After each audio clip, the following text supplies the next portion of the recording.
together. It's a chance to recharge, to come together, to learn more, to share more, to grow more, especially in a spiritual way. So last week we spoke about money, about wealth. It's an interesting discussion. And this week we have this title, There's No Such Thing as a Soul, Agree, Disagree. So we're going to have a bit of an interactive discussion, touching upon these points, sharing different perspectives, different types of insights, evidence, and also, as we always do, sharing a Vedic conclusion in terms of this understanding. Okay, so it should be an interesting evening and an interesting discussion.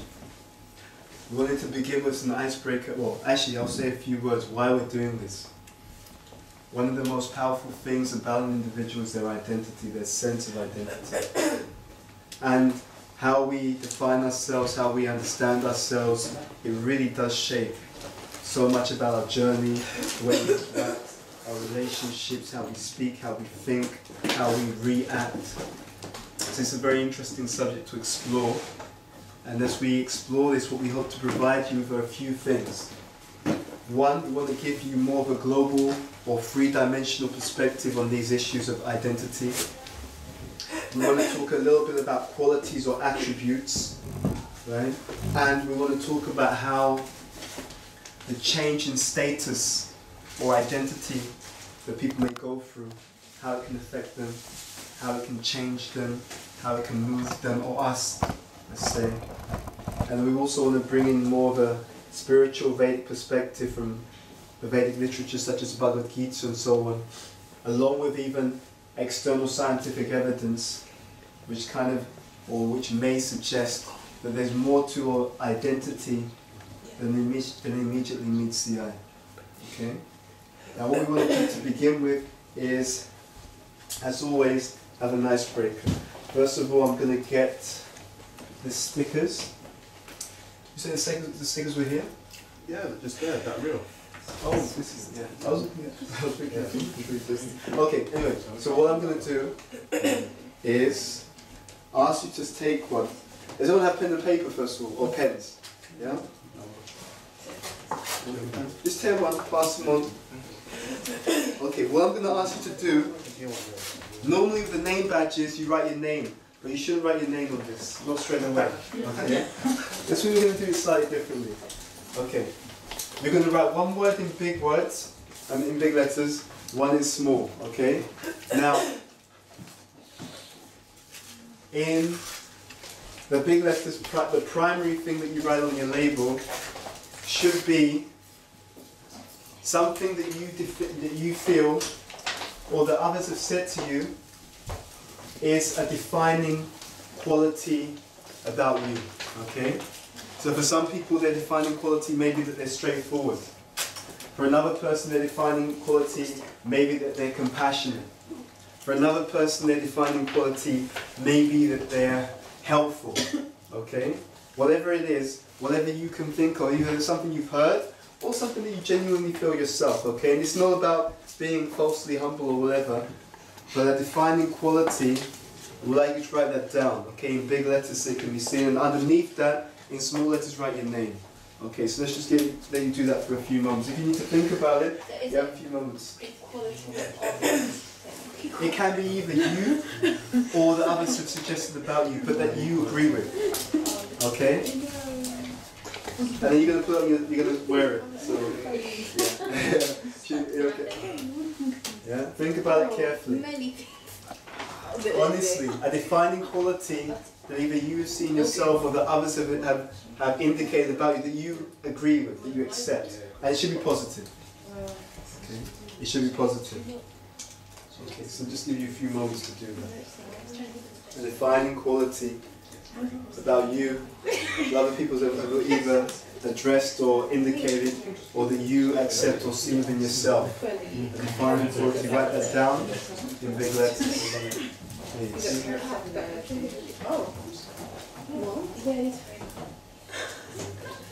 Has everyone done that? Okay, They don't need to read. Dig deep, you have to do it. Everyone has to do it. You have to think of some positive quality within yourself that you either see or that other people have seen in you which you accept. Okay? And even this in itself is important. Right? It's important that we're aware of our strengths or our good qualities. Okay? This is not about being in denial, it's not about being sentimental, it's just about being real. If you display those qualities, then you display those qualities. So whatever it is, it should be written down. Okay, big letters, and then underneath that, in smaller words, smaller letters, your name. Okay, then you can put that, you can stick that on your t-shirt or your jumper. Okay? So we'll start there. Okay. I'm funny. Yeah. Okay. Come on. Are you done? Okay, cool. You can help Anita, maybe. Yeah. For some quality. I should write that down. Who hasn't done that yet? Okay. A serious mistake running off. Have a laugh at that. You can put stuff. Well, at least you can put your name on. You can put your name on. You know your name. Okay. I know that. I know that. Good. I get what you mean. Okay. She has like a screen of her. No, you can't put in brand. Is it? When you turn it on. Right? Just put the stuff. How many sessions? This is your number 3 or number 2? Is that 2? Put your name underneath this one, yeah. I think you're quite self-assured, like, you'd be like, I'm definitely not going to do that. Maybe I'm going to go to, I'll say that.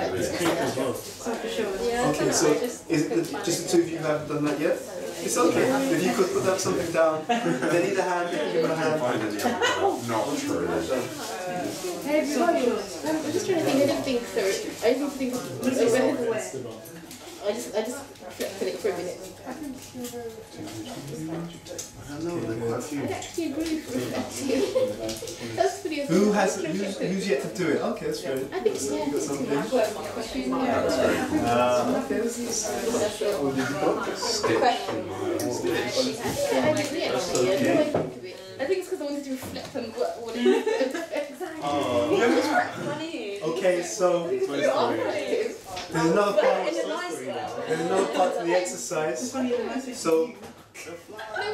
we have something for Kate? Yeah, You can put it down. Then what we'll do is we'll get to the next part. Okay, guys.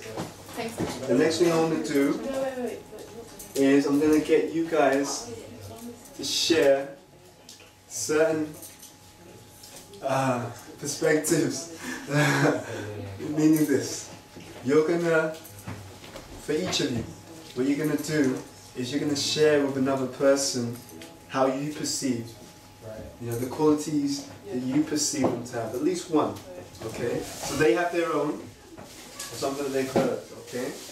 And then what we're going to do is a rotation, and you're going to share as partners and then rotate with each other what you feel, something that you've perceived to be a good quality in another person, even though it's true that you may not know everyone here very well, and it may be the case that someone can come in only 1 or 2 times and so on. But everyone has a first impression of different people, right?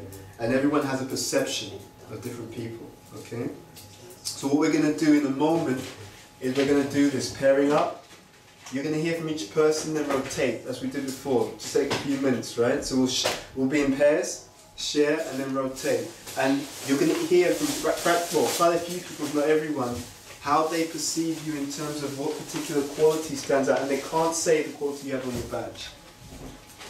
It has to be something other than that which is written on the badge, okay? Now, there's a little extra thing to this. There's a little extra thing to this. Who has not got pen and paper? Who has not got a pen and paper? I just also have pen. So we should give out some paper to those who do not have, which I have here. So, Give to those who require. how many people need paper? Okay, 1, 2, 3. Okay, hold on 1 second. And go about. I can give someone as well. Okay. Yeah, okay, sure. So yeah, so Can you repeat it? Okay. Okay. So what I'm going to say is it's really important that we do this following exercise. Everyone should have pen and paper. We're going to get you into pairs. There's going to be a rotation. You're going to hear from everyone, and you're going to share with everyone, or as many people as we can during the time, what you perceive to be a particular positive quality or attribute that the person has, okay? And yeah, the other person has. Even if you don't know them so well, that doesn't matter. But the point is perception, okay? And you can't say the thing that they have on their badge, on their sticker, okay? Now, when you hear from another person what they perceive as a positive quality that you have, you write down the person's name who told you that quality and the quality that they mentioned to you. Is that clear? Okay. So let's see how many people there are. 5, about 9. You take part in the exercise. I think you should take part in the exercise as well. Yeah? Okay, so if the 5 of you come together, so we'll meet here. Just move forward. Okay. You can, yeah, just move forward. Yeah? Come as close as you can so you're actually facing each other. Come to us. No, come on. We tried it. We tried Everyone it. come forward. Meet in the middle. It was good. We tried. There's a thing that happens when you have to move out of the position you're comfortable in. It's good. It helps to refresh your mindset. Otherwise, you get comfortable, relaxed. Okay. So come as close. You guys don't bite at home, right? So it's fine. Come close. Okay. So wait. Hold 1 second. Okay. Hold on. We're gonna start in a second. Can I have your attention? What we're gonna do? We'll give a little bit of time to. So we'll give you a couple of minutes with each person. Okay. So you can speak. So you can have that conversation, share. So when you hear from the person, the quality, you write down the person's name and the quality that they told you that they perceive in you, okay? And you can discuss it for a few moments. And then I'm going to indicate, and then you're going to rotate and do that with someone else. Is that okay? Okay, let's see how we do this exercise. Should be interesting. Okay, ready, steady, go.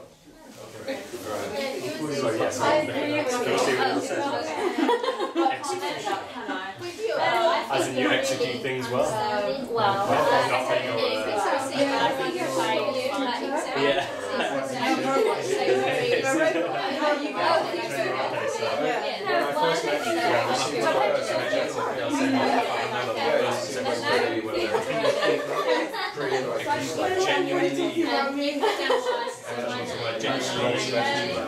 Interested or caring.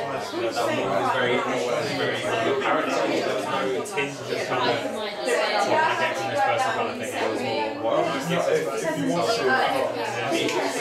to feel that kind of position straight away, then there's no kind of tension, there's no worry about how you act. People say I'm always busy. I'm busy being. There's many there, let's say.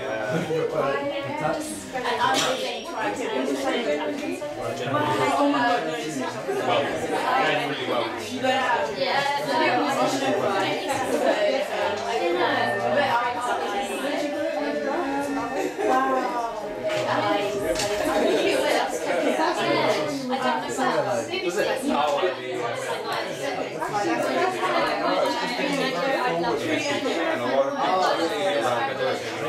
Like when they meet someone, they're not like, this is what I think. Someone says something I disagree with. I disagree with. If you don't like that, then we must you seem very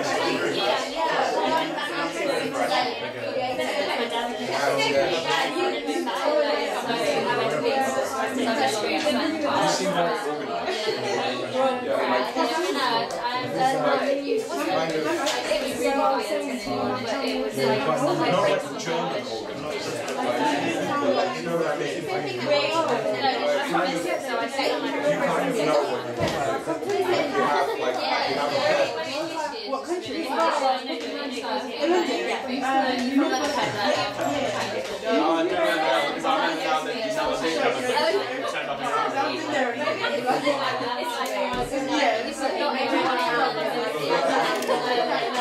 At least if you're vibrating, vibration, that energy. Yeah, I do feel bad, like, out loud when I'm family in person, and like shouting at people is very hard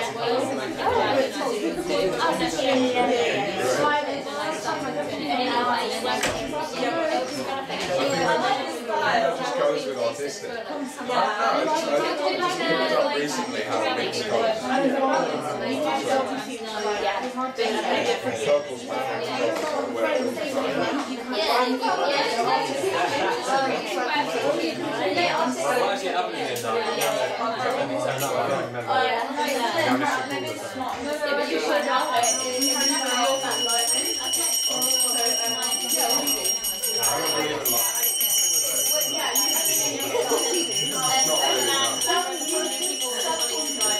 Okay, listen up. So wait, have you written down the qualities that your partner mentioned? Yes. And you've done it on both sides? Okay, let's rotate next two. Rotate. So this group, you can move down slightly, you move up, so it's just around, it's like that. So just move up one position.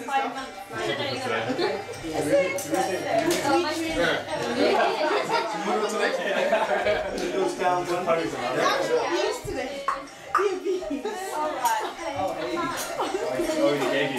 So, Anita, I've got quite a few notes. So far. I've got a lot of notes here.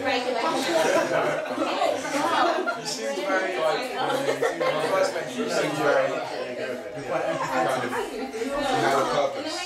No, but you like walked in and you were like, these are my ends. Like you walked in and you were just like, I own the place.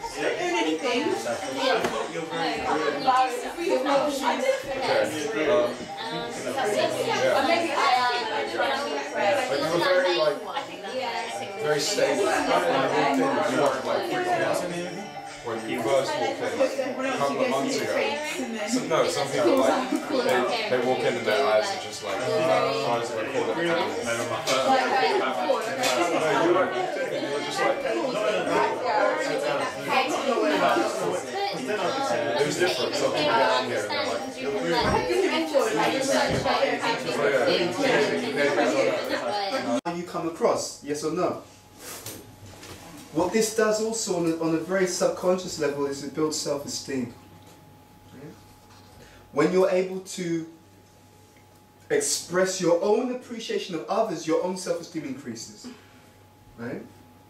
When other people are able to share with you the positive attributes within you that they perceive, your self-esteem also increases. It's a subtle, spiritual and psychological dynamic. Then hearing positive, constructive, truthful, right, and well-wishing comments, you actually become a stronger individual, right? And because we're talking about the soul, we're talking about identity, your sense of identity becomes clarified.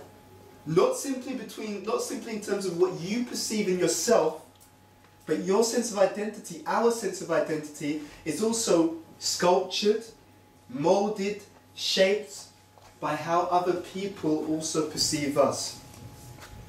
So immediately one takeaway or one technique that we want to give you, and this is something which is implicit in spiritual cultures and spiritual communities, is that there is an art and there is a power to appreciation. If you remember nothing else in this seminar, right? Always remember that the positive and constructive comments you make towards others, the positive meditation you have on other people's good qualities, automatically strengthens you, clarifies who you are, and it indirectly allows you to have better relationships because it gives you something genuine within you. It brings out that which is alive in another person that you can genuinely appreciate and value, right? You know, sometimes we're in a situation where you have to deal with another person, but you don't really like them, right? And so you're trying to be friendly, but you really don't like them, you know? As it's typical because you're trying to smile and be friendly. Yeah, it's really nice to see you. Yeah. But I can't wait to get away from you like that. But what this does is another dynamic, and this is one of the powers of spiritual culture. The culture that is the teachings that are coming from the Bhagavad Gita and so on. So remember that. The appreciation that you express and meditate on, it also develops you as an individual. It helps you to understand other people, and it builds bridges. Right? Relationships don't actually exist just on a gross physical or external level, because people can sense what you think about them. So relationships also exist on the subtle level. It's like there's a subtle carriage, and then everything goes over that. So when you're able to think well of people, positively about people, and appreciate something genuine, see something genuine within them that you appreciate, you become stronger and your relationships become stronger. Right? So that's one point. Now, let's go back to this point. So if someone were to strip, right? Think about this carefully. You look on your list, just reflect on your list. Look on your list of what people said about you, right? Now imagine that someone had some, let's say, technology or technique that allowed them to strip an individual of their previous good qualities. Could that be devastating? Could that be devastating, yes or no? Right? So, what we're going to discuss today is identity and bringing it through to spiritual identity. Okay? This is just a little bit of a taster of the impact that who we are, where that impact or where that identity is coming from, how it's shaped, what's related to it, the attributes or qualities. When you say I know someone, when you think about someone, in our Vedic tradition, it says that there's 4 things that come automatically with the meditation on an individual. There is the individual's name, which is a nama. There is the individual's form, which is called rupa. There is the individual's qualities, right, which is what you've focused in on, tuned into. Their guna, which means qualities, and beyond that, there's something which actually contains or has all those elements within that. And that's called in Sanskrit lila, which is the individual's activities, right? So within an individual's activities, you see them, which is their form. You hear the name being discussed or being described. You see their qualities, because qualities are expressed through activity, right? And through speech. Speech is also an activity. Negative qualities. Either positive or negative, right? They're expressed through people's words and also through their deeds, okay? So this little exercise is almost like a model of how you can strengthen your self-esteem. And therefore it's a key that works in 2 directions. The opposite is that if we meditate on people's negative qualities, speak negatively about people, right? And focus on the negative within people, what happens to our own self-esteem? Drops. Goes down. Yeah? It goes down. Yeah? And this is a key that most, I would say 99% of the people plus on this planet right now do not understand. And it's crucial because if you know this, you can build yourself up, and the people that you attract are also related to the kind of energy that you emit. So if you are wholesome, you will tend to attract other wholesome people. If you're very negative, because like attracts like in so many ways, you're in danger of attracting so many other negative peoples and situations or circumstances to yourself.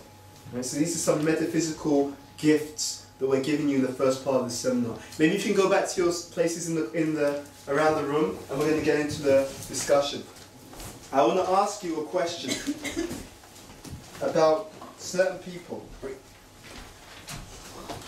May I ask something? You Or later. maybe later, save it for later. Yeah. You still got Okay, so everyone gets back into their positions. I want to ask you what these people have in common, okay? And they may be Our best days in front of the sit down for a bit. they may be people that you recognize. Let's see if you recognize any of these individuals. Yeah. Will Smith? Ricky Gervais. Ricky Gervais? Oprah. Oprah? Tiger Woods. What do you think these guys have in common? Any guesses? Very famous. Okay, not They have bad. bare They're all money. celebrities, have bare money. Bare peas. Anything else? Any other idea of something they may all have in common? They're all human beings. Or humans? Not bad, not bad. Anything else? Self-made man. They all have qualities. They all have qualities. Okay, that's pretty general. Okay. Anything else? Ambitious? Ambitious? Not bad. They all have skills. All of these individuals Top of their field. are victims of identity theft. Talk about thinking big. Oprah? You could have got that, see. It needs to be true of Oprah. So let's define that. Identity theft is a form of stealing someone's identity in which someone pretends to be someone else by assuming that person's identity, typically in order to access resources or obtain credit and other benefits in that person's name. My manager, as I mentioned to a few of you guys earlier, who's very much into business, he actually, just this week, he did come in for quite a few days in the week, and he told us just yesterday what happened was someone had hacked his details. So what they had done is they tried to take £46,000 out of his personal account, right? No, it was out of his business account. That's what he told us. And then, but it didn't work. Yeah, it didn't work because he somehow doesn't. So then what they did is they tried to take money out of his personal account. Yeah, somehow or other they must have kind of got his details. So what happened was on the Fridays he was leaving the office, he had no money because he had to cancel both cards because they couldn't be used because of someone trying to hack them. So he had no money, and in order to get to where he needed to get to, he was going to speak to the head of our company, the CEO, because she owed him some money, so he was going to get the money from her. Yeah, this identity theft is much more commonplace than you know. And one of the things we're going to bring out today is how this is actually a metaphor for something that happens to so many of us. Okay. So bear that point in mind. There's a relationship between confidence, health, and relationships, right? We're going to explore this in a bit more detail. Coming back to what you said or what you wrote down. First of all, I'd like to actually do this. I'm going to ask everyone to go around and just state the qualities that people told you that they see in you. Okay? Just give a list. Okay? Well, all of them. All of them. I think you only had 5, right? You only saw 5 people. Yes or no? Is this one thing that you got from each person?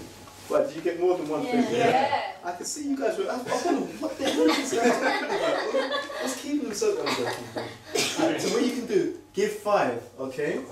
So try and give, because for some people they're giving you quite a few things. That's okay, but state 1 from each person. Is that okay? Yeah. Okay. I would like to. I think it would be powerful, and this also has that effect, that sort of bolstering effect. It'll be powerful to go around. And just, I think people didn't do the exercise, so you won't have to say anything. We'll go around and don't get into a whole elaboration on it, but just list 5 words, 5 key qualities that you were given or gifted by the people that you spoke to in this exercise. Is that okay? Yes or no? Yep. Start with Steve Ward and we'll work our way around. Calm, unpretentious, approachable, calculated. Okay, that's good. Calculate can be good depending on who says it. Go up. Okay, I've got artistic / creative, anti, just anti, anti-establishment, No, just anti, just anti. Anti-everything. Bold, because I'm like, just, inspired, and wise beyond my years. Thank you. Nice. Anna. Expressive, honest, confident, which is my word, direct, and head screwed on. Glad it's on your head. Yeah. Yes.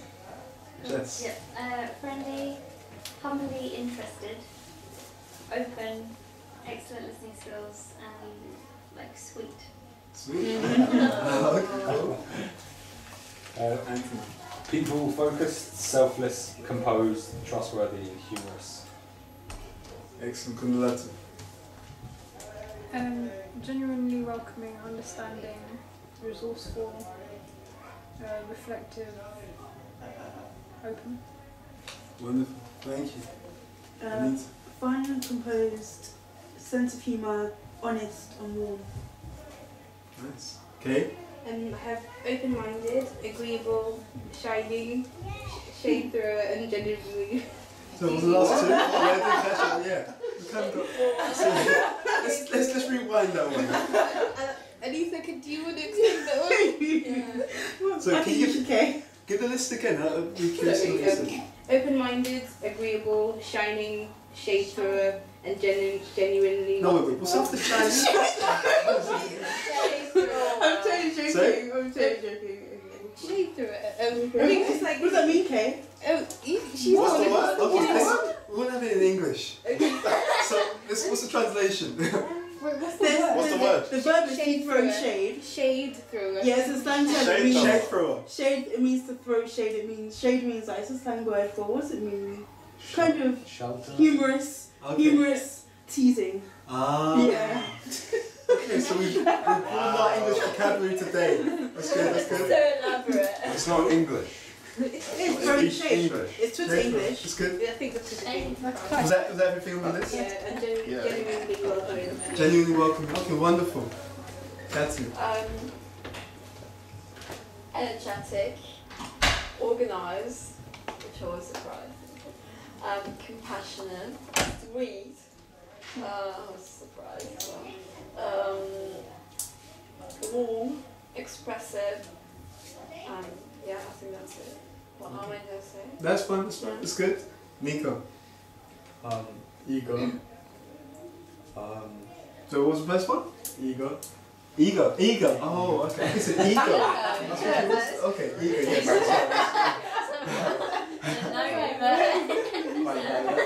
Quite direct, okay, good.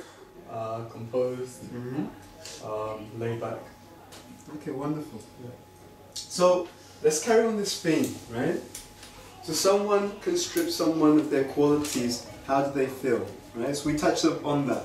And we looked at certain people, victims of identity theft. Now we've got this model here. Right? Now this model is very, very important.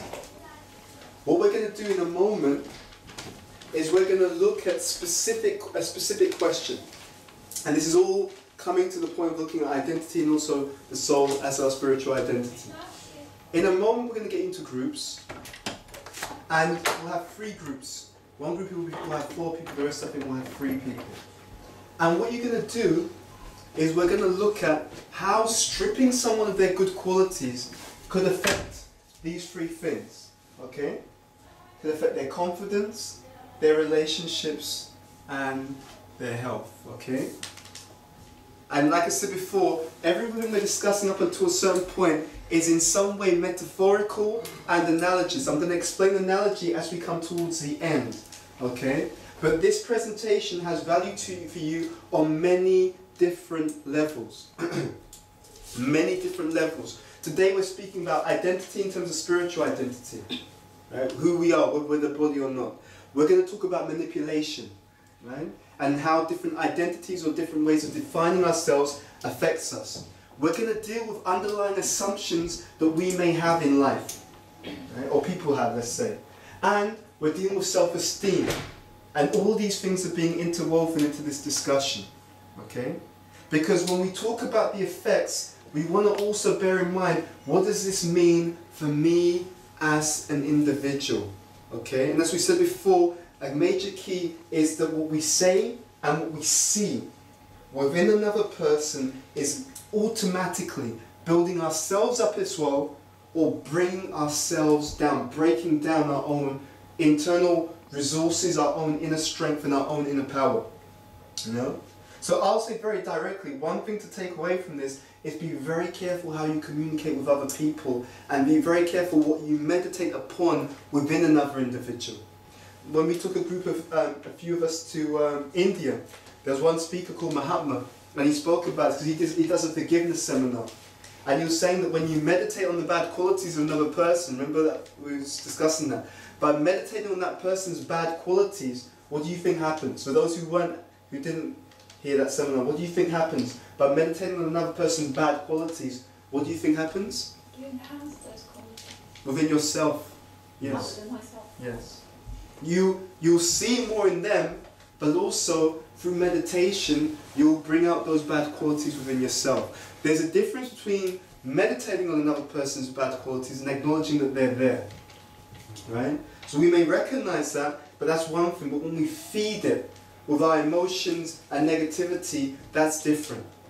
Even in psychology, they sometimes call this a shadow. Right? The shadow means that when we see something in another person that we overly react to, it's something within ourselves that we haven't come to terms with. Right? So in the Vedas it says Atmavan Manyate Jagat, which means everyone sees the world from their own perspective. Right? So the way I am, everyone else must be like that. Yeah? And if they're different to me, and I've not seen that same quality within myself, I become overly disturbed by the fact that they're different. Right? I may still be disturbed if they're doing something wrong, that's not the point. But when I'm overly upset, right? Have you ever seen someone where you say something, you didn't mean any harm, but they really take it the wrong way? Right? Often it's a sign that there's something that you said which just triggered off some previous negative experience, like that. So they're not reacting so much to what you said, they're reacting more to the previous hurt which didn't heal in that particular area, and you've touched on an open scar. Does that make sense? Yeah? Yeah, is that clear? So these are the kind of things we're going to be looking at. And if we understand this, we'll grow. Yeah? If you understand this, from this seminar, you'll be able to know how to continue to build your self-esteem and strength upwards, and to avoid letting other people bring you and your own character down. Yeah? So bear this point in mind. Okay, so let's do this. We'll give you no, we won't give you a number actually. I'll just kind of break you into groups. Let's try that. So actually there's 3, 6, 9, 10, 11. I think okay, sorry. So why don't we do this? 1, 2, 3. Let's try this. 1, 2, 3. 1, 2, 3, 1. Number 1's raise your hand, please. If you come over to this corner. Number 1's over to this corner. I was 2, so... You're number 1 as well, Nita. Okay. I thought you should put some grades, wasn't it? Number 2's raise your hands, please. Okay, number 2's at the back, please. And number 3 should be over here. Let's see how the groups are composed. And if needed, we'll jiggle everything around as well. If I jiggle your groups around, it's just to kind of... It's just to kind of consider mixing and matching different kinds of people with different attributes. I'm going to jiggle the groups around. What we're going to do is we'll replace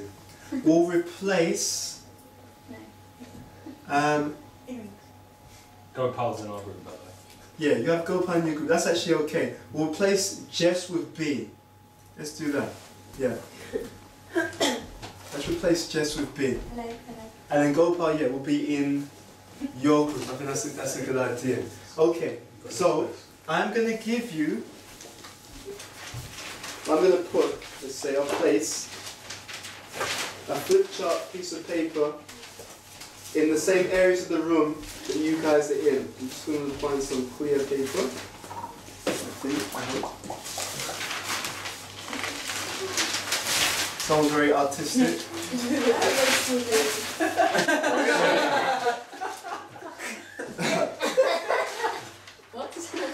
Actually, I think the best way, because there's not that many sheets which are blank. Someone's really gone out there for the creativity. Okay, so where's the book that had all the paper in it?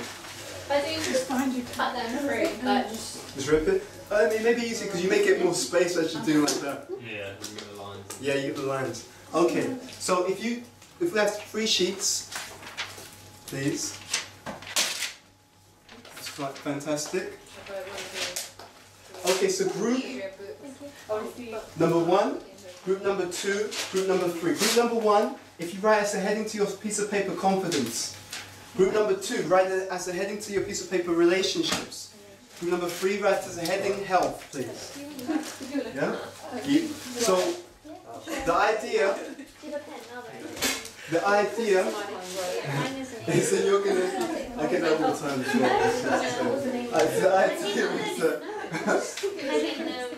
I need your attention, guys. So what the idea is very simple. Okay, we're gonna do an exploration of identity from many different perspectives, and this exercise is going to be dealing with a particular area. So each group are going to write something. When you finish writing, you'll fold over. So only use about maybe like a third. Try and keep it to key points and use about a third of the page and then fold over when you finished, okay? I'm going to give you, let's see how you do with 5 minutes, okay? You have a particular area of focus, right? You have an individual, and you'll see that. I mean, I don't know about you, have you noticed that more and more exposés are coming out, right? Did anyone hear recently about Max Clifford? No. The PR guru? No? What happened to him? Was he got involved in this whole sex abuse scandal? Yeah, he's been arrested. Yeah, so first of all, Jimmy Savile was arrested, and now Max Clifford, who's actually known to be like a PR guru, to represent so many celebrities, he was arrested recently in relation to sex abuse claims.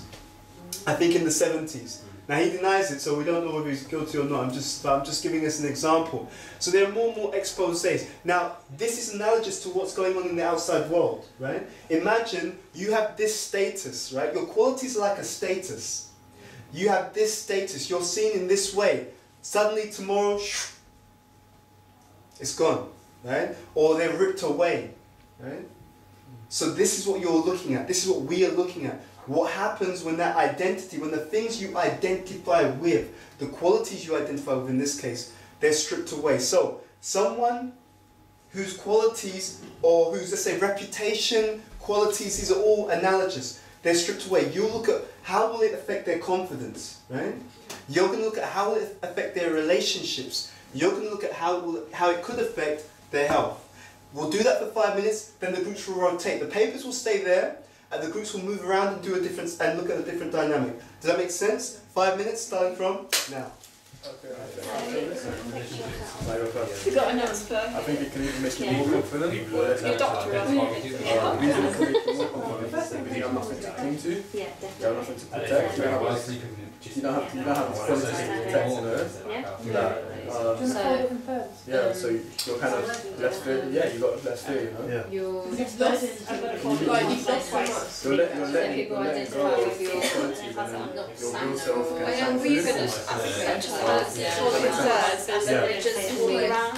But how about if is it through choice, or is it something that's taken away? The paper says here, right? And the group. Is it through choice that you've lost these qualities? You're stripped away. Yeah. Your status is stripped away. Yeah. People. And that's the point. The only people that would be in relationships with that are the people who you are as opposed to. But also lost in time and the mask, like related to it. Yeah, like make more confident. You don't have any identity to cling to and protect it. So you're like, yeah, that's what you kind of have that like effort mentality, like, okay, I have nothing to protect, I need to be who I am, you know.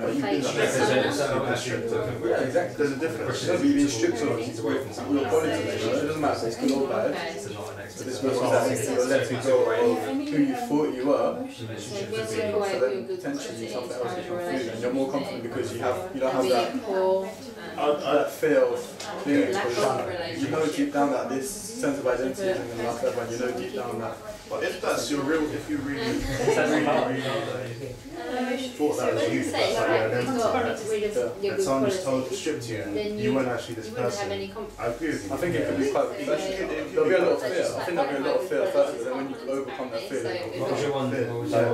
then I'd say, personally, I would say I feel lost. have no confidence at all.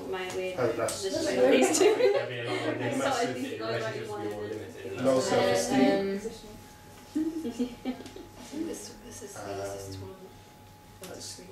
Almost like you start from scratch. Well, they're all People might be comfortable. People might be comfortable. Yeah, Because you can have what they know. Share with other people, so people can share with you, so that's like giving them Exactly. Liberating. Oh, I'm also baggage. Going baggage. You wouldn't have the that kind of suggests that it wasn't addiction. So maybe because you're filling the gap with something else. Yeah, you just should the lives liberate. No, you have to take the burden of like, you're unburdened. So then, if you're strict on everything, like, Doesn't always then the people that you associate with, like, they're not going to be like. I personally almost feels like you're completely starting again with friends, with like what you know. Maybe when you friends with they're friends with the person you created who wasn't even So should we identify if you lost trust with maybe we. Well, they're friends with then it would be whatever really that idea of yours. you'd be really but it wasn't you. anxious. Our relations would be anxious. I don't think if it's really Because if you're not trustworthy, you assume everyone else. Yeah, is. which is essentially. quite So like you assume everyone is just out to get you. So then all these It's a silly relationships thing to do. You're seen as I would feel that it people would be consider you like someone, like something to be seen, something to be expected, something to go for. And then we get stripped of that, stripped of that. Socially. Yeah, socially. Like, it's not there. So how does it affect you? Because bear in mind, we're doing this as a real example because people are attached to how they're perceived. Yes. Yeah. So in real world, real time, like like when I was researching Max Clifford, there was something on the BBC News. He's saying this caused a lot of pain and disturbance to him and his family, which you would expect. You would know if he said that it's not affecting us. You think, that's unusual, you know? Yeah. So it's how it affects our confidence. Yes, the normal person, not let's say not a spiritual person. We're talking about if a person, right? You have a person, and actually, it may even be more powerful to look at it as a famous person because they have more of that. Yeah. So a famous person is stripped publicly of their kind of status, qualities, and outside. Quite good qualities. What relationships would you have? Denial Given then, more you wouldn't want to accept that. Maybe not, just feeling limited or just unfairness, feelings of Feel unfairness. unfair business relationships because it is Yeah, you which deal is, with yeah. people that don't have any good qualities. You still Maybe one more minute, then we're going to switch you around. I think they'll feel like you're saying earlier, like lost. There weren't no who to be, like who people to get act. married almost just the I guess like celebrities are acting. Their role is who they think they are. But then if they don't have a role, then they'll kind of be a bit confused because they don't know who to play. Exactly, they won't know who to play out. It's not exposed. Almost like the name could be exactly that. What is it? Some people be Okay, so if you could fold over the points you made so far. We're going to move paper right now, so move paper right. No, I'm gonna move you. You're gonna move. I figured that it's good to get you guys up and moving because you can get a lot of exercise. No, I'm joking. So,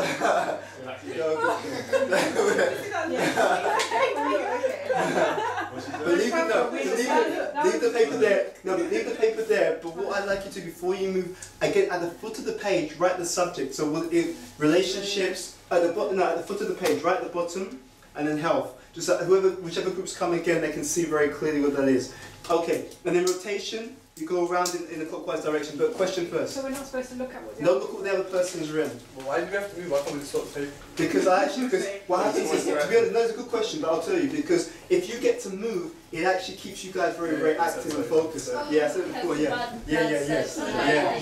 But if you just sit there, you get the tendency is that people get a bit more comfortable, it's like, so that's why.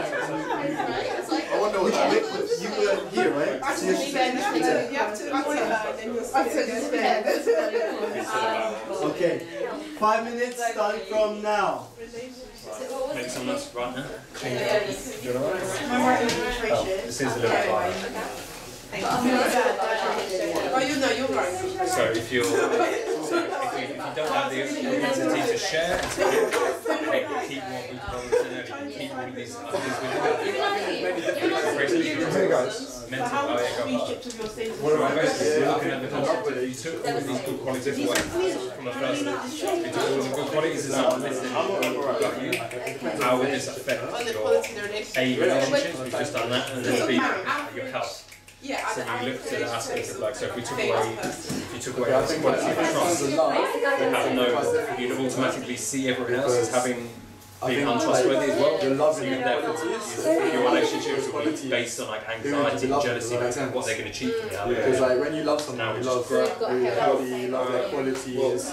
If you're freaking out all the time, I've never been in love, but I'm just assuming that like both your mental health. I'm I'm assuming mental health big one, like, especially in this modern era. It's like a daily medicine. I'll just be like, yeah, become either a sociopath. So it's difficult mental, emotional, social. Go around murdering So relationships, how do you understand your relationship? You've been a child, you've stunted in that respect, you don't have any No, I think the question is maturity in it. status, how would that affect your relationship? Yes, yes, okay. I think it would just affect I think so we much asked what is because like things like cancer and things like that. There's all things like friends and unhappiness, then stress, general ways way as that well. if you're celebrity or stripped your status and you're full of like, low life and all that, I think interaction with the person's going to get a lot harder. You're going to get someone respecting people respecting you. When they're gonna say You really become rigid. Like you're just gonna watch You become rigid and tense. So that's and then you're just gonna break down and kill Seeing yourself. your relationship degenerate. Like if someone's like on the edge, you end up watching something that's slightly sad and just break down and kill themselves. anything will set you off. Yes, you become very like volatile, as in unstable, volatile. Yeah. Such a good word. Volatile. It's something that's quite satisfying to say. It is. Feeling very volatile. Relationship, You Actually, they probably would be for married someone. if you can't be for relationships, but it wouldn't be like the relationship would break down. I mean, you think it would Yeah, break you down. become introverted. It would break down. It would. If your wife, right, and like she got to Symptoms of status any because depression. Quality, then she'll be a nobody. She'll just be like a body of like. Also, look at it So she'll be a nobody. She'll just be a body of moral life. She'll just be like. these people aren't good for you. Side effects of medication. Like, what if You know, lack of happiness or whatever in your sense. you know her on a deep level. So, do you know what I mean? Yeah, so you could say we question it of what this person is really about. Sexual qualities. Maybe you still some side effects of the first Yeah, marriage. I did that because that one I was thinking But it's also possible for us to have so you could say, relationships to be more. But then there is that potential for like so that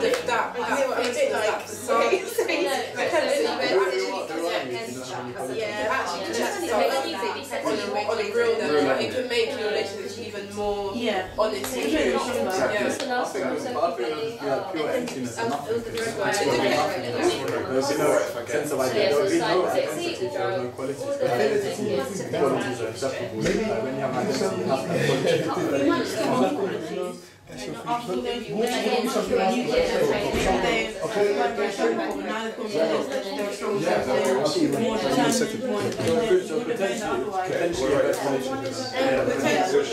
That's the third one. That's where we work on next.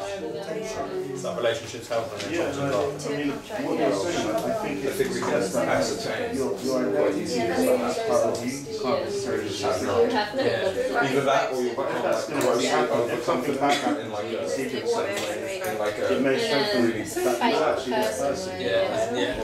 actually not just personality, you know, so it could really reaffirm that you 30 seconds, and then we're going to switch you around again. allow people to accept this new you and this new side of you. If there's no sense of identity, then it would be kind of like that oneness type thing, you know, there would be like no sense of duality. There'll just be like that one just exactly, you know? So I guess then you could experience something deeper, you know. So I guess His confidence has gone through the roof, and he's very That like, leaves but space he's to this develop fake real person, relationships. so it's just like, the confidence has gone, like you said, it's gone like horribly.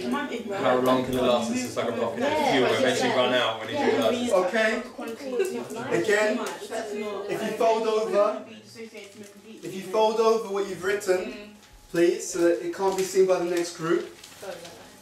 Okay, and then rotate one more time. Keep the paper where it is, and then rotate to the next location. Okay. Because we need exercise. Is that right? So, 5 minutes starting from now. Discussion and write down your points. Okay. Makeshift chair. I think if you didn't have if you didn't have like some of these celebrities, if they didn't have this like these qualities, characteristics, or whatever, they wouldn't be motivated to actually care about the health, you know. They'll lose motivation because they'll be like, okay, look, I'm a good, I'm this, I'm that. But if they didn't have that, what they would need to like. Yeah, why would they need to be healthy? They don't have a need to be healthy because they have nothing to. Like, they don't identify with themselves. So why would they need to? Does that make sense? Yeah. They let themselves go. I guess. Yeah. I guess so. I also think that it could be based on your value, become like Amy based on your value.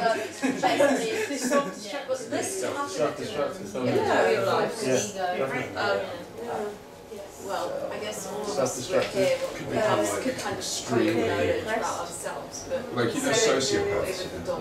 not many and so they get in bad relationships, you know, a bit about they are grossly that's what they so you make actually they have a super complex. They get relatives that they have, and they start believing on what they're saying. They can start playing out different. Like they start believing their own. Like kind of like schizophrenic and having two side like they could like start creating yeah, someone took away that they start creating their own identity and going a bit. You know what I mean? They could indeed.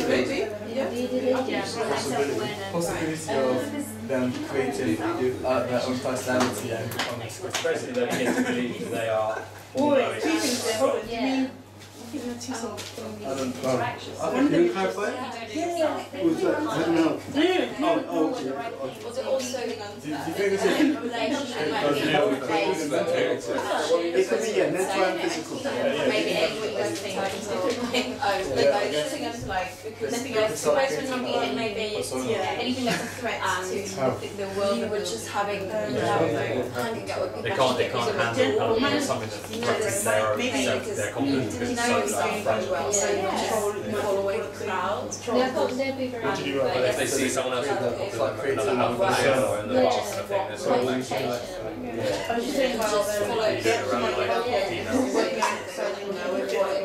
control. They could become so so they might lacking in confidence. I can't think of a word that is the opposite of confidence. The ripple effect of that is other relationships getting degenerated, so maybe they can't word. that They lack so much confidence. especially when we get the gym Yes. some people you don't have a image of themselves. They want to either that or they become extremely confident and negative attitude. I'd say they might like they want to create the others. They might become indulgent. Yeah. They might indulge in that chocolate. And like they make someone that has no self-confidence and 12% of the classes because they make jokes about them. Really slight comment because they got loads of comments to bring theirs up. There's a certain amount of banter which is fine. The people that just like on the banter. Exactly. And they're just bringing everyone down. I think it's a good scarf at some point. Is that okay? Yeah, I guess you're a job. That's what you're going to do that. I'm a Scorpio. Who's control? I'm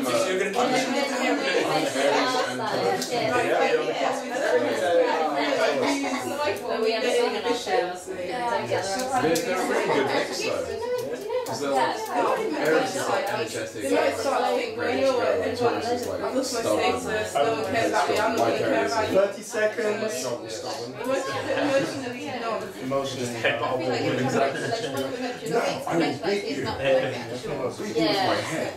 Yeah, they could start projecting that juice onto other people. They have an identity. Like we said earlier, people project what they can see with other people. Yeah. So they're based on bad qualities.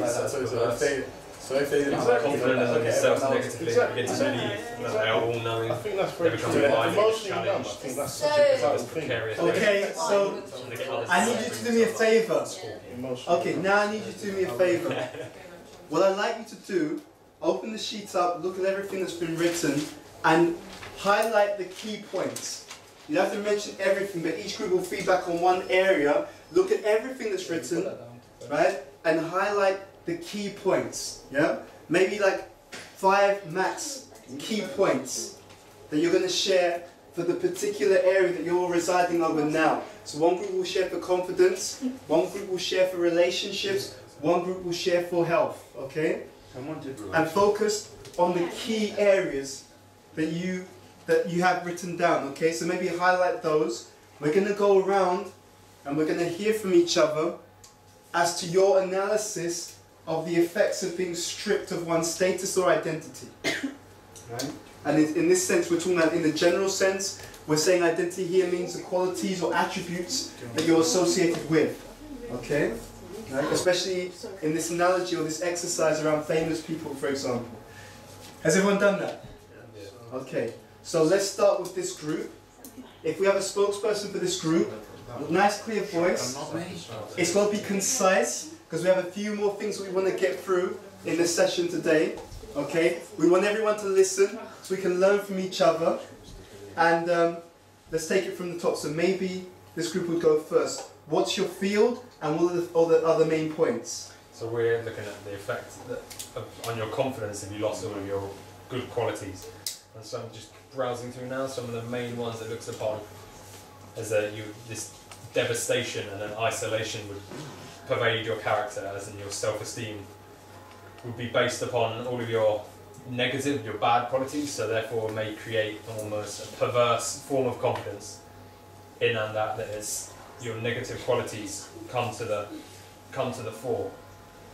And from this warped perception, then you may begin to believe that you are all-knowing in a certain kind of way. And then if you become challenged in your position, then you become violent. I've got someone put here, implosive or explosive. You can become very volatile if your confidence is shaken even slightly. And then can we relate to that? Have we seen people who, when their status is actually threatened, they become very negative or violent? Yeah. So it's interesting. So many of these things you're saying, we see this in real life. Right?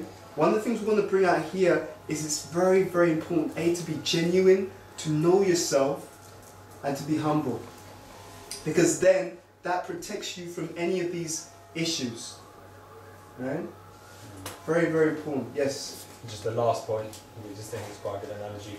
You mentioned earlier, actually in class, when we were saying that one characteristic you can find of someone with low confidence is that they get others down in order to bring themselves up. Things like called Schadenfreude in German is something you relish, you get some enjoyment from seeing other people in distress or pain. And then they gave the example of a scorpion, and you're a scorpion-like nature. If you have low self-confidence, you take other people down. Like, no, I want everyone to be at my level.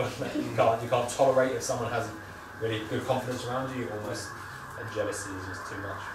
Thank you very much. Very, very interesting points. Let's go on. Yep. So with relationships, no confidence to give or receive. So yeah, one of the things that we said as well, like if you're stripped of qualities, like a relationship is between two people, whether you're friends or family or anything like that. So if you're stripped of your qualities, then you're almost missing something that you would give within that relationship. Yes. So there will inevitably change, good, bad, or mainly bad. So no self-awareness to get into appropriate relationships as well. Very powerful point. Very strong point. No depth. Just to add to that point that you made about no self-awareness. Okay. If you don't know who you are, it's hard to know who the other person is. Yeah. Sorry, carry on. I'm just reading some of the others now. No depth, lack of trust, breakdown, potentially better relationship. That was one thing that we were. I don't know who wrote that. We didn't understand. Is that on the top one? No, we wrote that. No, it was us. Yeah, I think you wrote it. Yeah, that's what when we were thinking about the expose one, we wrote that also. Potentially better because there's this mask or this superficiality that people attributed to your qualities being you. If that was removed, only the people that surround you would be the people that actually know you. Very good point. Very good point. So the genuine person will be forced to come out, and then people could relate to the real person. Yeah. Good. Anything else in your group? I think lecturer was mentioning that sometimes when we don't know who we are, we'll just do what everyone else does. Yes. So one of the points we made was that potentially we could just become a sheep. Yes. Yeah. There's experiments which have been done where, unfortunately, it's unfortunate, they've tried to actually break down another person like that. And the way that they do it, and unfortunately, to be honest, I remember when I was at university, I saw that a lot in terms of male-female relationships. Sometimes guys will try and make girls feel really bad about themselves, isn't it? You know what I'm talking about? No, I've got male friends who do this. Yeah. And it's deliberate, isn't it? Sometimes. They do deliberately, yeah. It's funny to them. They try. Well, the idea is that make the person feel really bad about themselves. If they feel really bad about themselves, they become weak, right? If they're weak, then you can control them and direct them and make them do other things, you know, like that. So unfortunately, of course, such stupid people don't know that what they're doing to other people will have such a heavy reaction. That person who does that will ultimately be stripped of their own self-confidence. That's the reaction that happens for them, right? By tearing down other people's confidence, in order to manipulate and control them, they'll be stripped of their own confidence. Yeah. So that's why these things are so dangerous, because it's a downward spiral.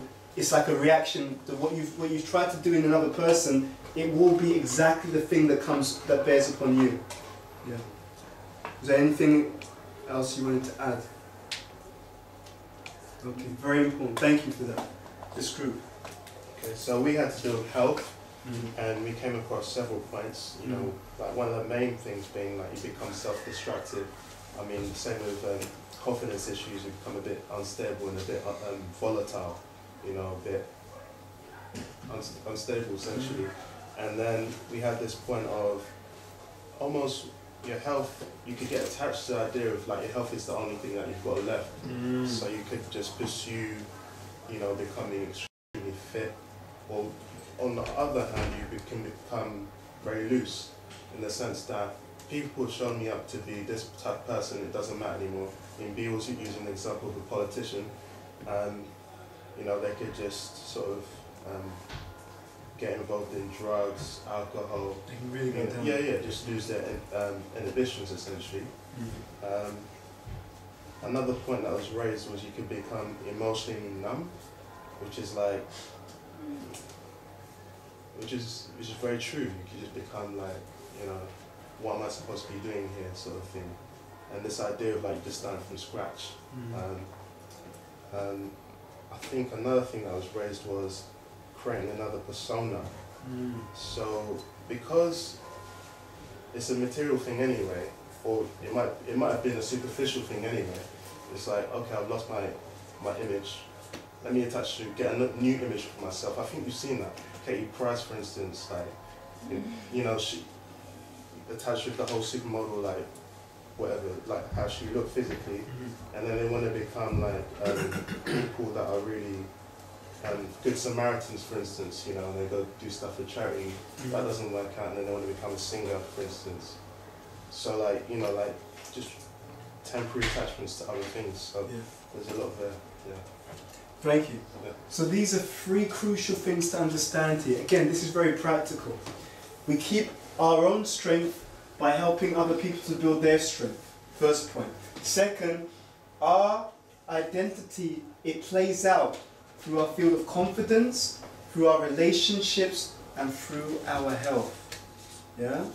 The qualities, the attributes, how we see ourselves, they all affect all of these things in very subtle and also very powerful, direct ways. Yeah? So it's a very important thing to understand.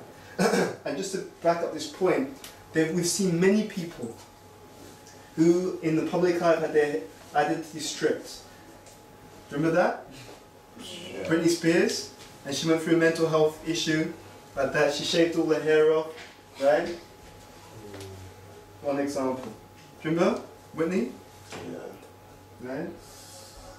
Yeah. There was, when we were doing the research for this, there was one article, it said that she was into drugs well before she even met Bobby Brown. Some people say it was her husband, so like that. But according to some research, she was into that kind of thing way before she met Bobby Brown. Right? The point is that with many of these people, their foundation isn't deep. And so when you're stripped of your identity, then so many exaggerated behaviors come out. And there's so many different substitutes, masking techniques. Let me take more drugs. Let me try and recreate myself. All of these are signs that someone hasn't got a deep foundation or deep basis for their identity. And obviously, Sir Jimmy Savile, right? Seemingly, he actually was awarded, I think, an OBE, like that, yeah, right?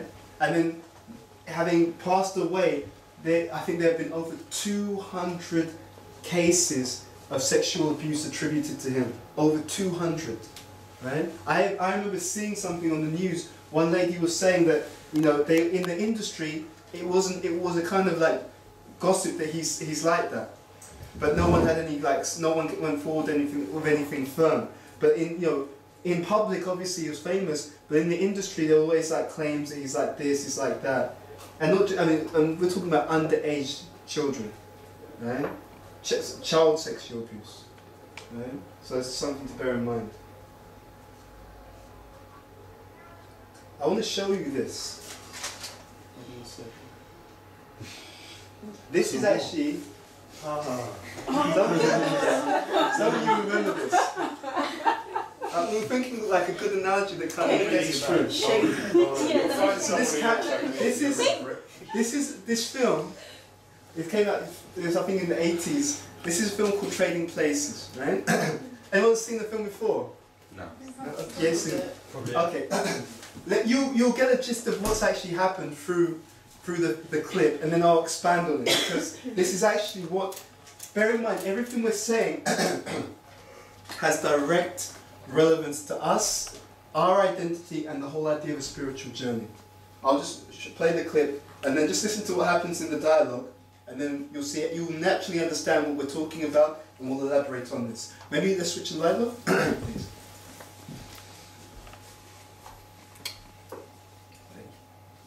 Oh, actually, hold on. Do we have the sound? So,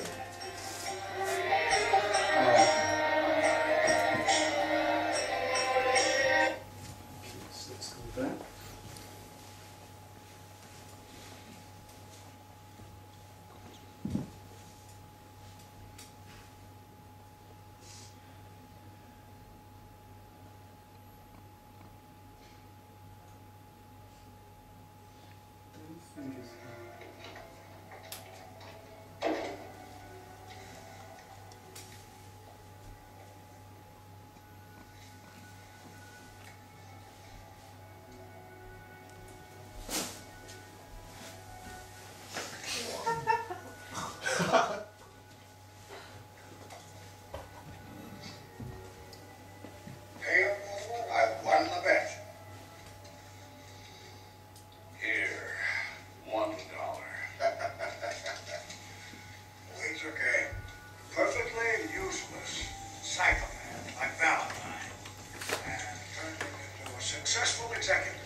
You would have kicked down the door and like, the hell out of all of Been escorted out by security. He did Quaker and bullying, so Oh, what? rinse the company's money. Pretty much. I'm not booked for prison though. I'm not booked for prison though, so I don't know if I've been.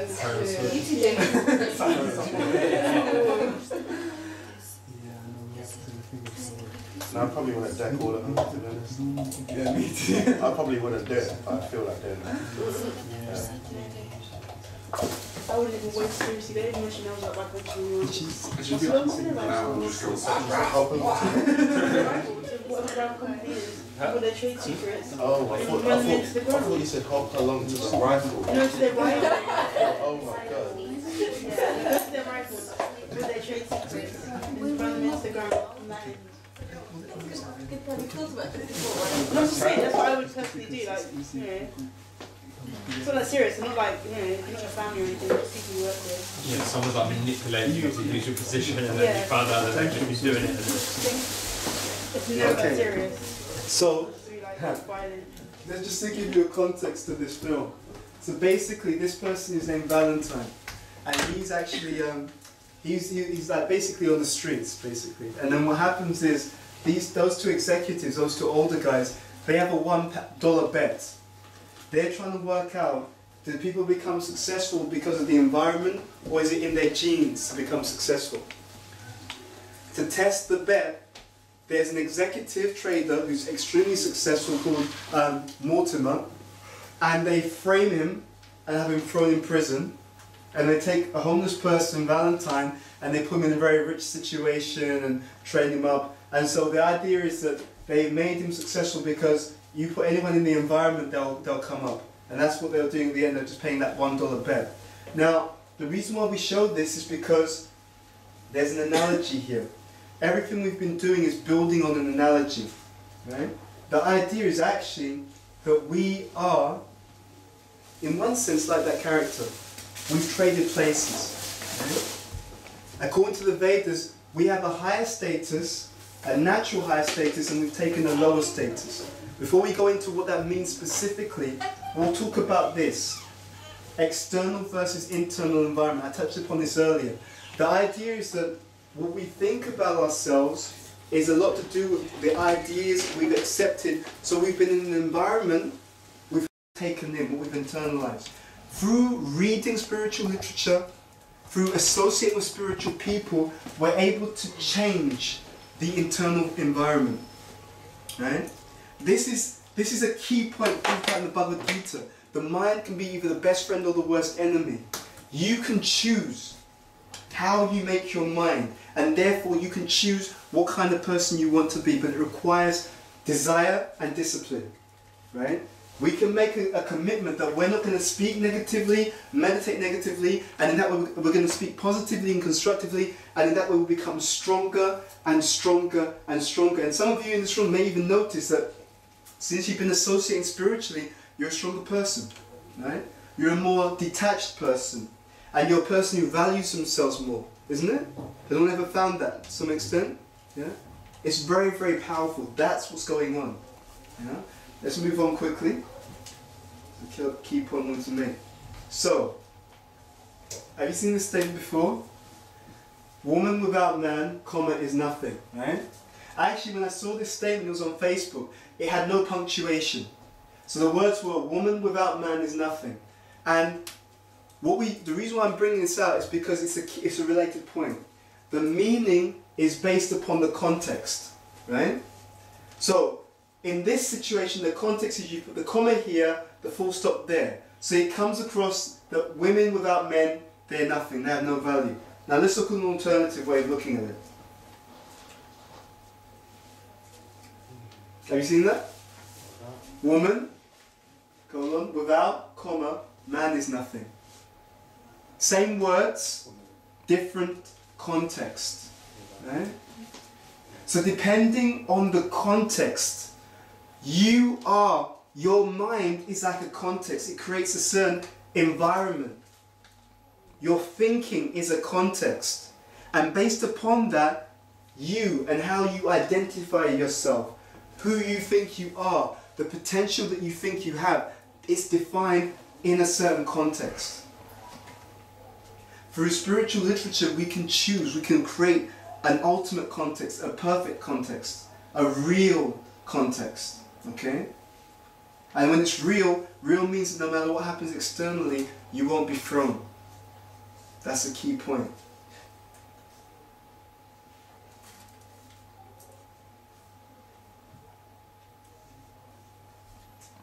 This is another clip from another movie I want to show you. In this clip, this is from a film called The Bourne Identity. Right? Yeah, so this is actually, you know, again, we'll show it to you and then I'll make a comment on that. Thank you.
Die. Born, gunned down.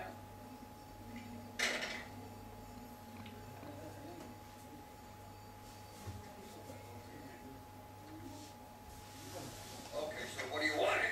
Treadstone. You better take a look around. There's not much left. Are you Treadstone? Am I Treadstone? Me? What the hell are you talking about? He's lost it. You better start filling in the blanks here, because I thought we were on the same side. Whose side is that? Boy, you don't know what you're doing, Jason. You don't have a goddamn clue. Who am I? You're a U.S. government property. You're a mouth. See, one question that comes up there. Who am I? Okay? This is a key point from this particular clip. He asks the question because in the film, he's lost his identity. Can you have the lights back on? And according to the Vedas, a similar thing happens to a living entity. That we forget who we are on the spiritual level and we start to think or start to relate to ourselves as being a physical body in a temporary world for a temporary space of time, destined ultimately just to die. You know? And this is actually one of the major things that this presentation should help us to understand the difference about. That character is in a better position. Why? Because he knows that he doesn't know. For the vast majority of people, it doesn't even come across their mind that there's more to life than just the body, that they're not the body, there's something more to them than just this physical existence, and that there's more to life than even this lifetime, that there'll be other lifetimes, other existences, so what we do now will affect our future experience. The qualities of the soul, according to the Vedas, are eternal, full of wisdom, which is Chit, Ananda, which means full of ecstasy, full of bliss. So the idea is that we've come from that higher identity to a very lower platform of functioning. Okay. So we're going to do an exercise now. I need a volunteer, and I'm going to choose a volunteer. What I'm going to do, we'll have, I think Siwa would be good. Yeah, if you stand up, Siwa. Everyone else sit on the sides. Siwa, if you come and stand here, facing this way, please. Okay. Everyone else should look at the screen and look at the instructions which are on there. I'm going to blindfold you. You can't see, right? Okay. So, see what I'm going to do.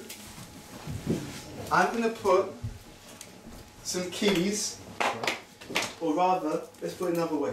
There are keys in the room. Okay? There are keys in the room. It's your job to find them. To the group, okay? Can you all see the instructions on the screen? Yeah? So, you can all see it? Everyone's read the instructions on the screen? Do you want my shoulder? Is it? Oh, you can use this, that's fine. That's okay. You can't see, can you? Okay. Can't see anything.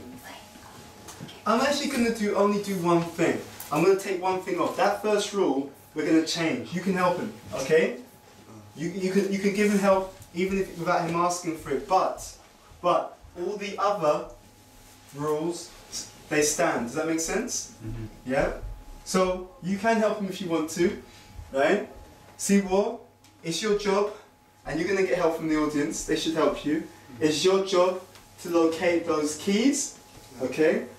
As fast as possible. We're not going to make it an indefinite thing. I'm going to give you 30 seconds, okay? 30 seconds. The moment I say go, the audience can start helping you, and you guys should help him, okay? I'll set my timer. Should I spin him a little? No, I think he's okay. Michael's enjoying this a bit much. I'm going to set my timer. Don't listen to anything, just Michael, who's sending you the wrong way. Just give me good advice, yeah? Alright. Don't lead me the wrong way. So 30 seconds, and then the alarm will go off. So you guys can help him. Can you see what you can say? Yeah. Those are the only words you can actually say, starting from now. Forwards. Forward. Forward. Down. Down. Down. Down. Down. Down. Forward. Backward. Forward. Forward. There you go. Okay. Up. That's good. But what do you mean there you go? Is this it? Oh. Is that not allowed? Oh, that's not. That's the keys are in there. You got forward. You got these words. You can't say anything other than those words. It's not done, yeah? Thank you, Siwo. Give him a round of applause. That's also some keys. Why did you come pick this up? Because you put it He didn't see me put it down. We did. Yeah. But I said there are keys in the room. Did I say that these are the keys? So why did you think go there?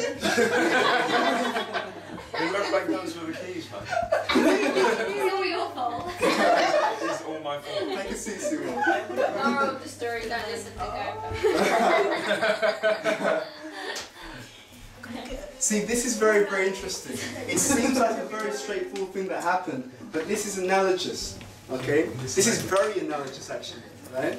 What happened was, I said that there are keys in the room. I said there are keys in the room. And I said, see what? You can get help to find them. You all directed them to what you could see. The keys in the room are there.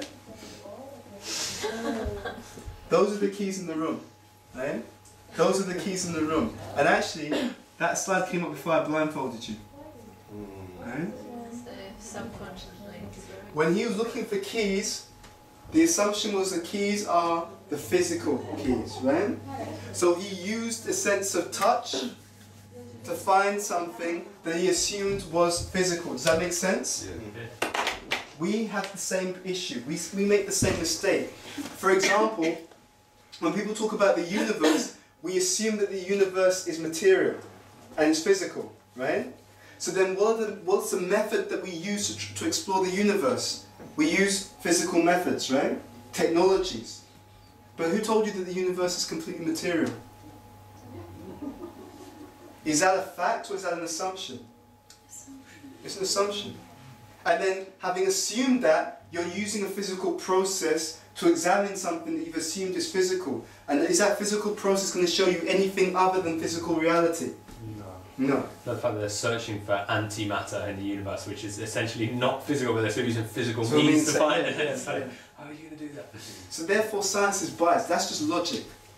Practically, but it's like, you know, I assume that the only thing that exists in the world is temperature. So I use a thermometer and look, I get temperatures everywhere I go. It's amazing, right? But it's not the only thing that exists, it's the means that you're using. Yeah? So that's the point. We are using a biased means, and therefore we're getting a certain kind of result. After she was wired up and in bed, I would then go off to another room. This is actually an alternative way of understanding, or an alternative evidence. Okay, so this is actually about out-of-body experiences. Because there are some scientific, or let's say empirical things, which suggest that there's more to life, or we're not confined to these bodies. Again, switch the light up, please. Light up, please. And just have a look at this, very quickly, including you, Anita. Was wired up and in bed.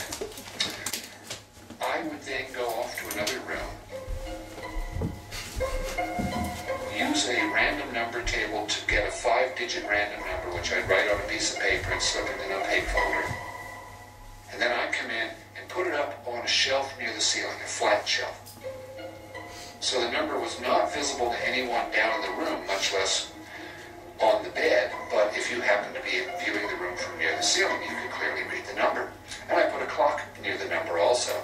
And I told her, I mean, this sounds terribly preposterous, but I said, if you leave your body, try to float up to a position where you can not only read and memorize the number, but see what time it is also, and then try to wake up right afterwards so I can have an exact idea of when you had that particular part of the experience. Ta changed the number every day. On the first 3 mornings, the woman said she felt as though she'd left her body during the night, but she couldn't say what the number was. She said that while she was out of her body, she was in the wrong part of the room, or she was outside the building or something like that. She had no idea what the number was because she hadn't seen it. Then, on the 4th night, the subject woke up suddenly at about 3:35 in the morning. She said she just had an out-of-body experience in which she'd risen to the top of the room. She claimed she had seen the number. She successfully told me that the number was 25132. Now, the odds of guessing a 5-digit number like that in one try are enormous. Did they have a camera to make sure she didn't stand up and look at the number? The camera was looking down. The camera's looking down, yeah. There's thousands, tens of thousands of cases of these out-of-body experiences. And the logical conclusion of an out-of-body experience were these kinds of experiments as well, where people have been able to give empirical, justified evidence to show that they've seen things from another perspective, right? Even while the body was physically in bed, and also there are cameras there watching that physical body and it has not moved, okay? I'll take questions or comments in 1 second. So many of these cases suggest that the human, or that rather that we, can exist independently of the physical body. So this is empirical research that suggests very clearly that we're not the body. We have a physical body, but we are not actually this body. And there are also, not to get into that so much today, but like loads of near-death experiences where people also come to similar conclusions. Isn't that technically astral projection? Yeah, it is. But it's still out-of-body experiences. Yeah? There's another kind of evidence which is called phantom limbs. And let's just share a few things on that. A phantom limb is a sensation that an amputated or missing limb, even an organ like the appendix, is still attached to the body and is moving appropriately with other body parts. So someone may lose their arm or lose their leg, and they still have a sense that there's actually that part of the body still existing. Next slide. Approximately, this is interesting, 60 to 80, that means most of individuals with an amputation experience phantom sensations in their amputated limb, and the majority of sensations are painful. Although not all phantom limbs are painful, patients will sometimes feel as if they are gesturing, feeling itches, twitch, or even try to pick things up.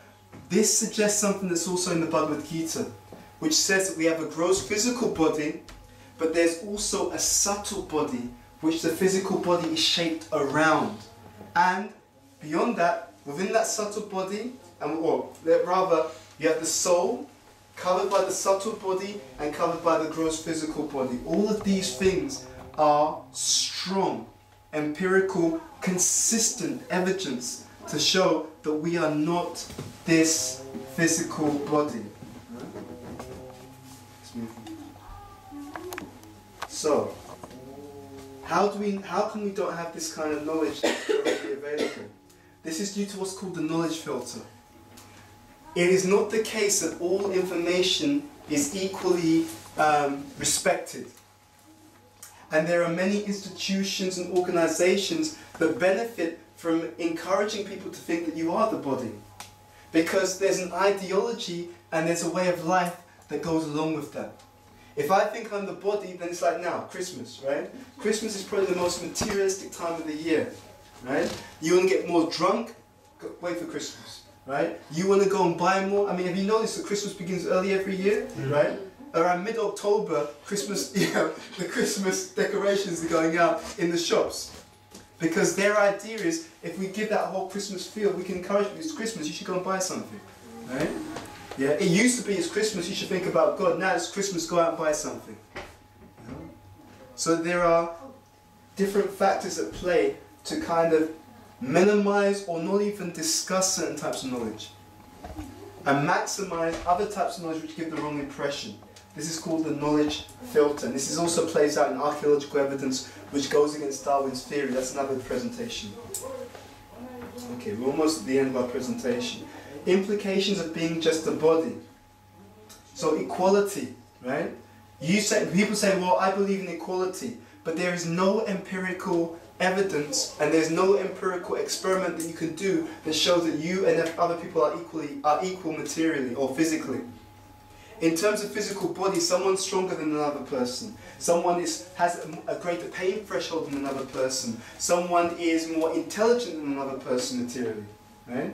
So when we say equality, we must be talking about something other than the body.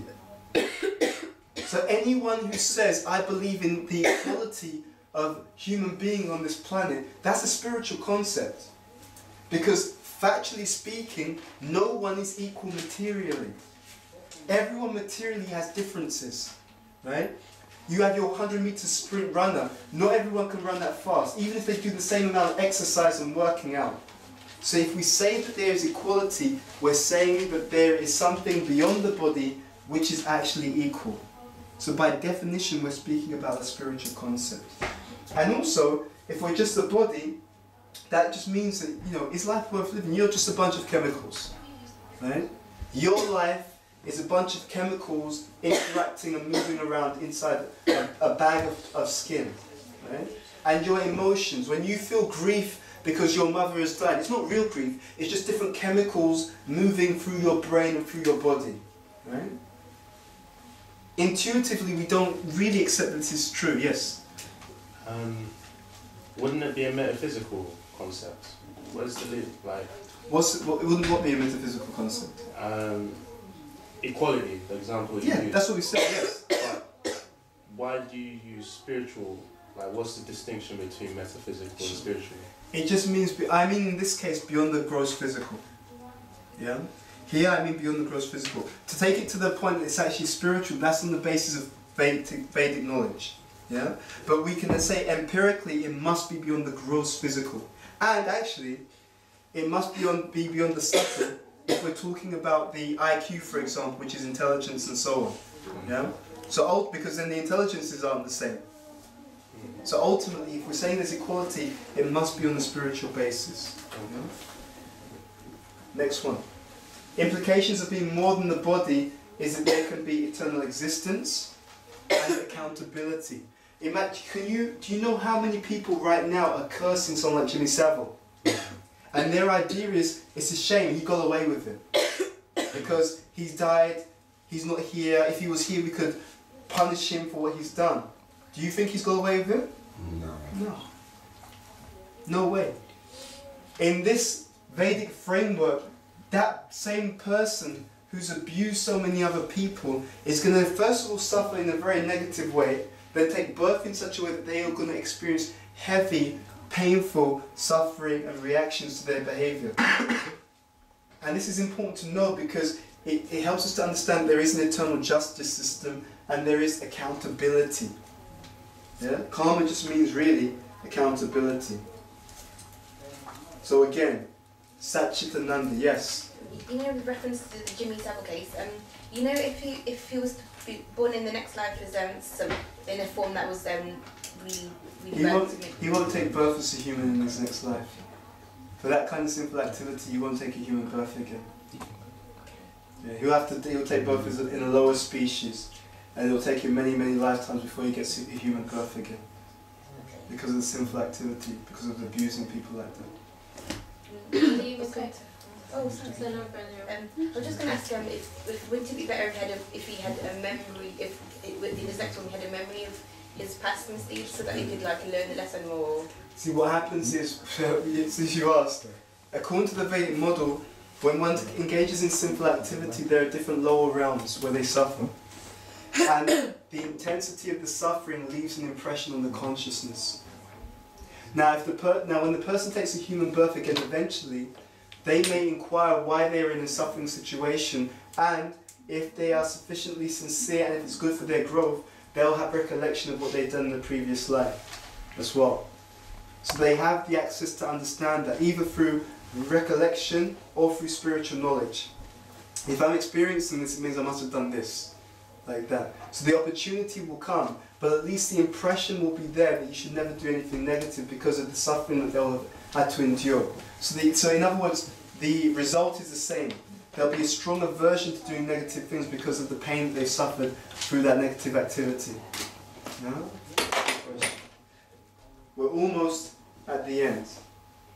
We want to end with this video, which kind of brings everything to a close and talks about the Vedas and in terms of what we actually are, what the soul is, and what its purpose is. This is again the same speaker we had last week, Radha Swami. It's only about 4 minutes.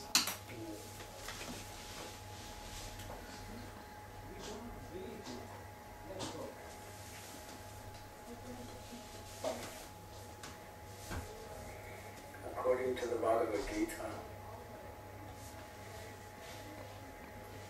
as well as according to the teachings of Lord Buddha, the source of suffering is that the body is temporary, life is temporary,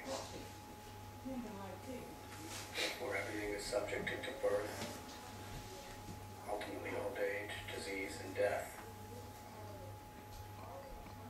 And the Vedas explain there are 3 types of suffering. Adhyatmaka, the sufferings of one's own body and mind. Adhibhautika, the suffering due to other living beings. And Adhidaivaka, the sufferings due to natural circumstances, like heat or cold, or earthquakes. And these sufferings are always there, potentially, at any moment, to this physical body.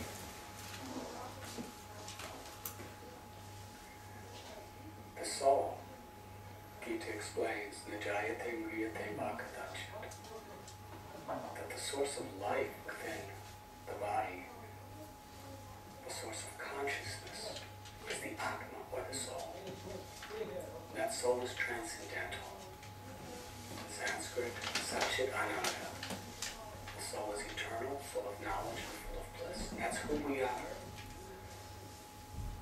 The soul is like the driver of the car, and the body is like the car. We're seeing through our eyes, hearing through our ears, smelling through our nose, tasting through our tongue, touching through our skin, thinking through our brain, loving through our heart. Who are we? Are we a brain or a heart or an eye or an ear? We are the witness. We are the soul. That is who we are. And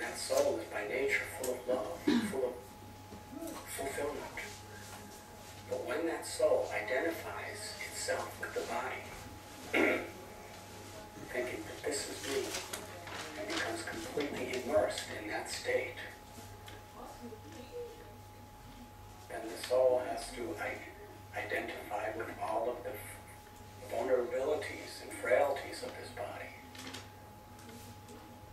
That is the source of all suffering.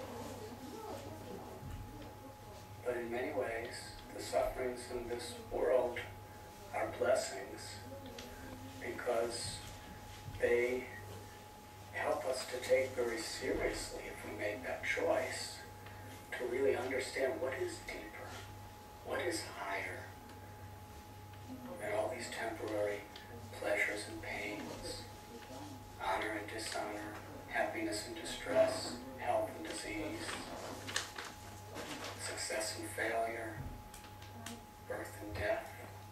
The nature of the world around us, it's constituted on the basis of dualities. One brings pleasure, one brings pain. And to the degree we're attached to something that gives us pleasure, to that same degree we suffer when it's lost. And ultimately, because everything is under the consumption of time, everything will be lost. So going through these experiences, thoughtful people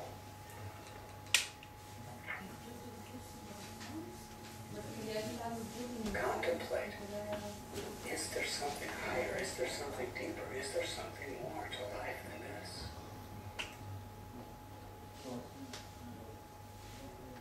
this? And all the great saintly teachers and all the great saintly scriptures, they're leading us in that direction. That there is something more. This world is just a temporary place, but this world can be a launching pad to help us to realize the inner treasures within our own heart.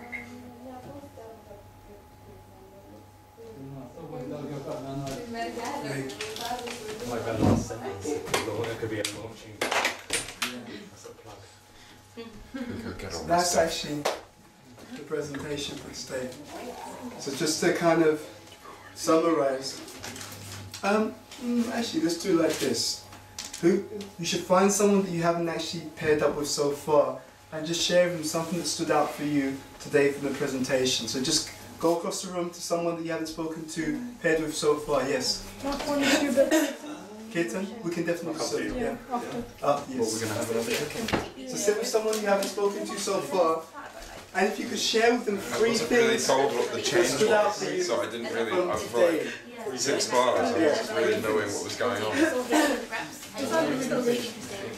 Really freaked out. Why not? It's important to understand what my stuff is in there. Yeah. How you think you can be helping someone, but I can see it in your eyes. It's definitely food. How do you help someone unless you have the knowledge yourself? Tapestry.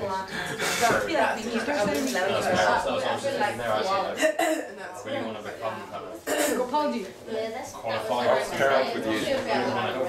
Everyone else has got a pair. This was really cool. I realised that a lot of what I do. A lot of what I do is really in relation to the interactions I have with people.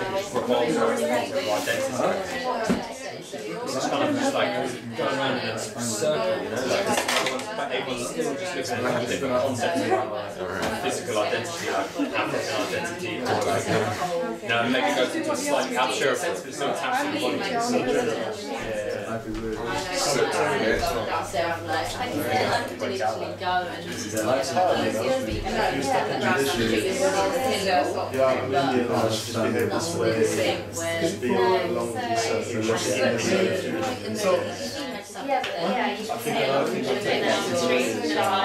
Speaking about people in a positive way, you know. We're all talking about it, so we're a bit different. If you don't talk about it, that's one thing. But then living it and talking about it, that's another thing. And experiencing something else, that's the I was other. thinking of one person and that, and just thinking about that. How I've been meditating on it today, and wanting to express it, like, yeah, and it's like, God, I can see it in myself how the quality of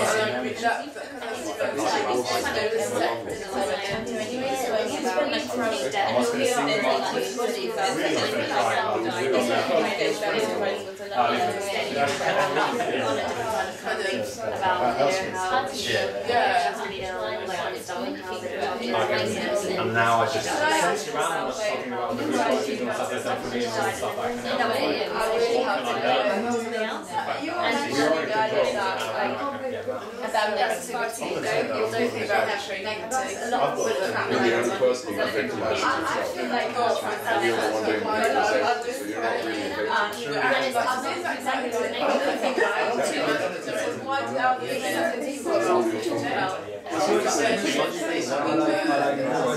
Situations in which they do something that isn't done, but like you start to get angry at them.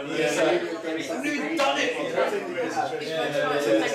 So the trick is we have to deal with the situation as it is now. So if people try to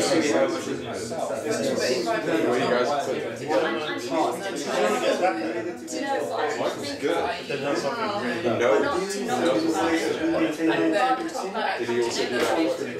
Second, whenever you have choice, how much positive that makes it strong. If whenever I have a chance, I stay positive. When I don't have the opportunity, I have so much positivity around me. When I'm having to deal with negative people, I can tolerate it. How are you going? What's something you segue into? A third is definitely very important.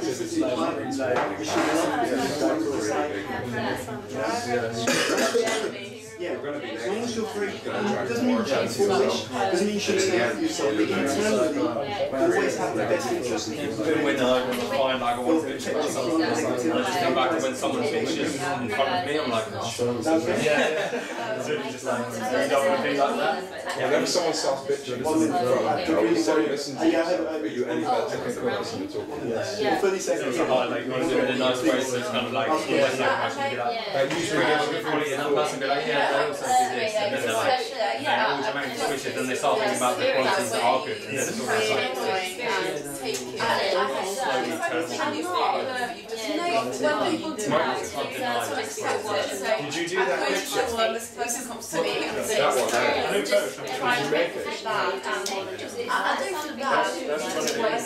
It's mad. Really good. That should be in an album's album. I'm trying to be. For like side tracks. I noticed that as well. You have some tips. I'm constantly.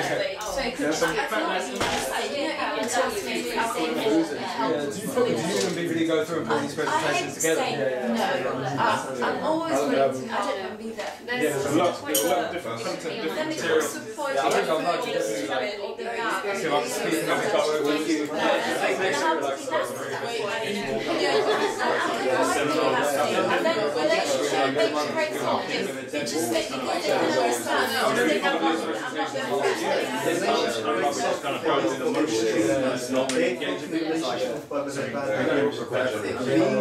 He's got a lot of material.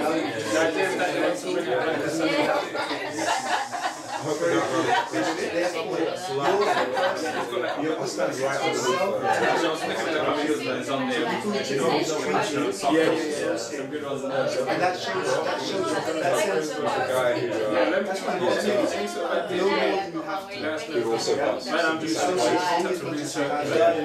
because as soon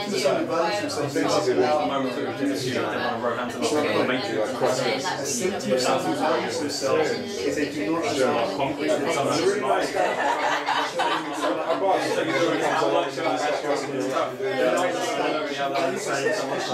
She won't just take it from you, so just treat it. Do you see what I'm saying? That's the point. Don't put that message to people, they'll think that they can do that. That's the debate.